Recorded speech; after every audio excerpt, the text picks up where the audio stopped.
Welcome and welcome back. We're here for a weekly series on the channel that I like to call Popcorn Weekly Movie News. And there are 7 things to talk about this week.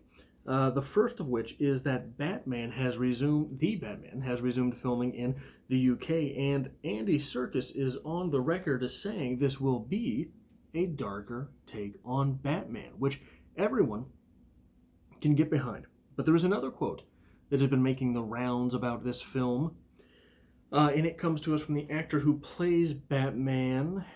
I've got it written down here somewhere. 1 second. Right. Edward Cullen plays Batman, and he is quoted as saying, "If you're working out all the time, you're part of the problem." Part of what problem, Sparkles? What problem exactly are you talking about? I'm assuming he's talking about the problem of, I don't know, being fit, having muscles. What exactly are you talking about there, Bobby? Not a particularly pleasant quote coming from the guy who is supposed to be playing a multi-billionaire psychopath who beats up random criminals for fun. Saying that the idea of having muscles just doesn't really appeal to him. It might appeal to someone whose main goal in life is not to get killed by the people he's trying to beat up. That has always been a hallmark of Batman, mainly because he's not like Superman. He's not like the Green Lantern. He's not like Cyclops in the Marvel Universe, or, Thor, Captain America. He does not have superpowers. He doesn't have any. His superpower is being really rich, really smart, and really, really buff and dangerous. He cited James Dean, saying that James Dean wasn't all that muscular. Well, James Dean wasn't playing a multi-billionaire psychopath who liked to beat up bad guys for fun. He was supposed to be just your regular run-of-the-mill badass down the street. These things are very, very different. The next story, because I'd like to get that taste out of my mouth, is that Robert Downey Jr. has made the jump from Marvel Comics to DC Comics, presumably because even Robert Downey Jr. was willing to get buff enough, buffer than average, to play Iron Man, a guy who runs around in a metal suit. He will be adapting the DC comic Sweet Tooth for Netflix. Sweet Tooth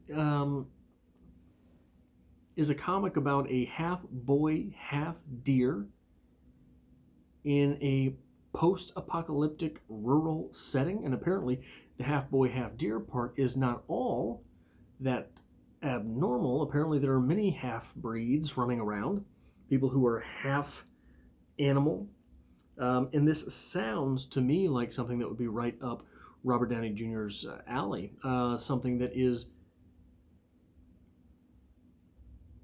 silly and weird, but definitely able to strike chords of the melancholy, and definitely able to strike sad chords and serious notes and all of these things. I think that it is something that sounds very Robert Downey Jr. Robert Downey Jr.,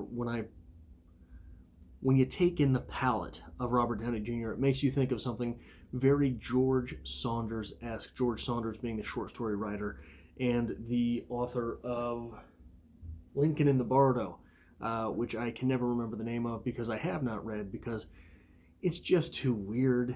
Strangely, Lincoln and melancholy go together because of Lincoln's Melancholy, which is a book that is very good and you should read. Moving on, Katie Sackhoff will reprise her role as Bo-Katan for the Mandelorian series.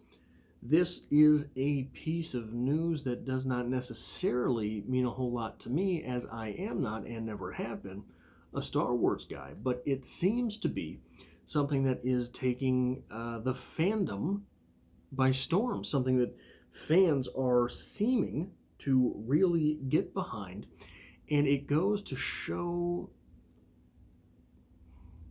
well, first off, joining a quickly ballooning cast of season 2 of The Mandalorian with characters that are fan favorites and with actors who are fan favorites in those roles, as well as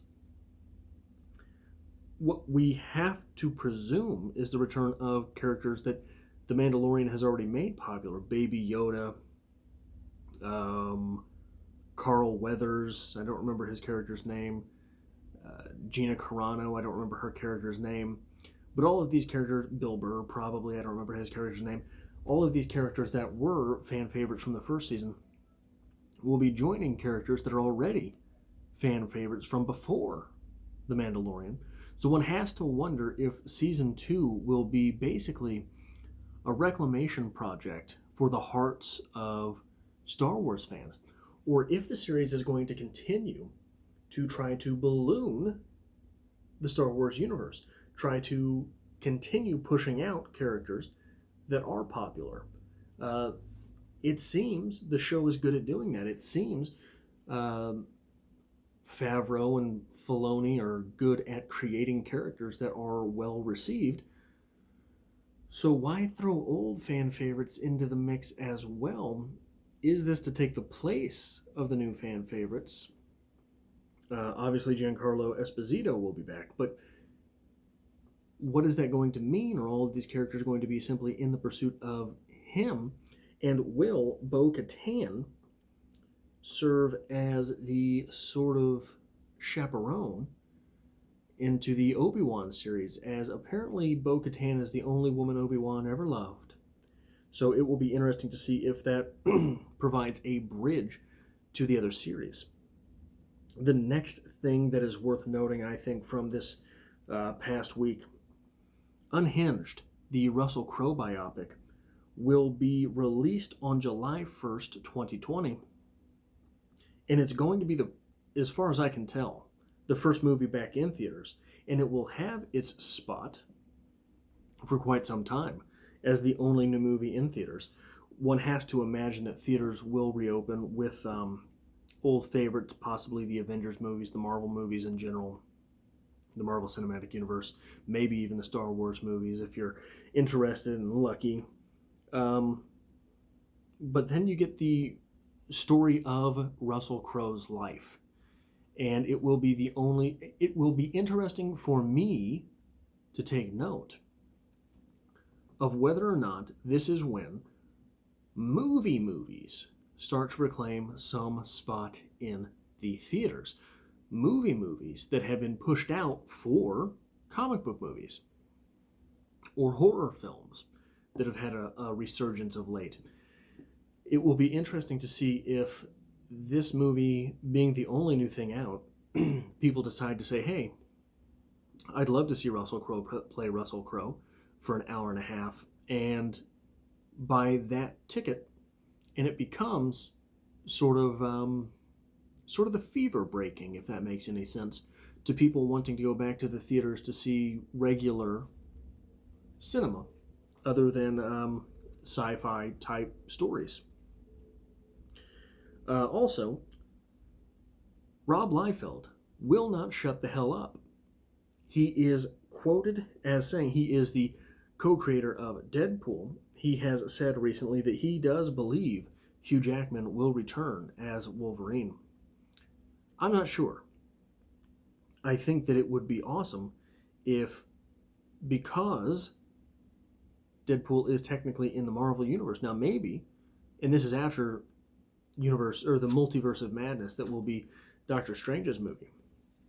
What if in Deadpool's movie all of a sudden he's in some bind somewhere and a portal happens to open up behind him, and it happens to be a misfire from Doctor Strange?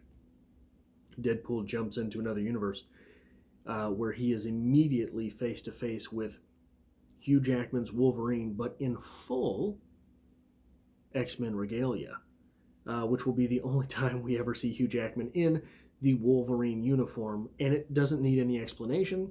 Hugh Jackman wouldn't really have to bulk up for it. It could be a quick little fight scene and a cameo. Maybe he even calls Deadpool Bub, and everyone loses their collective shit. it would be a fantastic little cameo that I think would be worth the years of build-up, even if we don't get anything proper. The next thing that I found worth noting from this week, another note for Disney Plus. Disney Plus will show Hamilton, the play Hamilton, starting on July 3rd. This is a play that Disney had paid for the rights to, and was going to release in theaters, but will instead release straight to Disney Plus. This is a big play, pun not intended, for Disney Plus.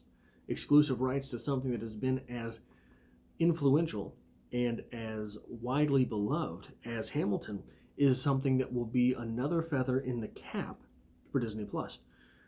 When you add to that, outside of physical media, it's the only place you can see the Marvel movies. Outside of physical media, it's the only place you have access to the Disney Princess series. Outside of physical media, it's where you're getting Star Wars. Disney Plus is lining up to be something that is seemingly mandatory. I do not understand all of the people squalling about original content.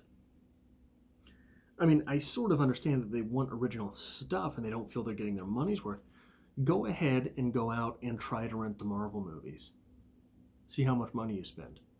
Maybe that's not your bag. Maybe your bag is Star Wars. Go out and rent the Star Wars movies. Maybe your bag is the new live-action Disney movies. All the content that's already there is more than worth it. And this is being told to you by someone who does not have the service, but I just don't understand how it's any different than I don't have Netflix either, but I've been privy to the original series on Netflix. I've seen some of the original content from Netflix. Not impressed. Not impressed at all. I've seen the movie selections for Netflix. Not impressed. So I think it's getting a hard turn because of the fact that so many people are shut in and want new stuff because nothing is open. But I do not think that with the current, I think it's 55.1 million paying subscribers to Disney Plus, I don't think that the well of new content will be dry for long, especially as they already had, I think 7 or 8 Marvel series in the works, 2 or 3 Star Wars series in the works. There would be new stuff on Disney Plus if they were able to put it up. I don't understand the groundswell of negativity. If you were one of those people, by all means, let me know. But the last thing for this week is that Karen Gillam is going to be starring in the Pirates of the Caribbean reboot. Caribbean? The Pirates of the Caribbean reboot. Presumably in the place of Johnny Depp. Karen Gillam notable for her roles in both Jumanji and Guardians of the Galaxy, where she played Nebula.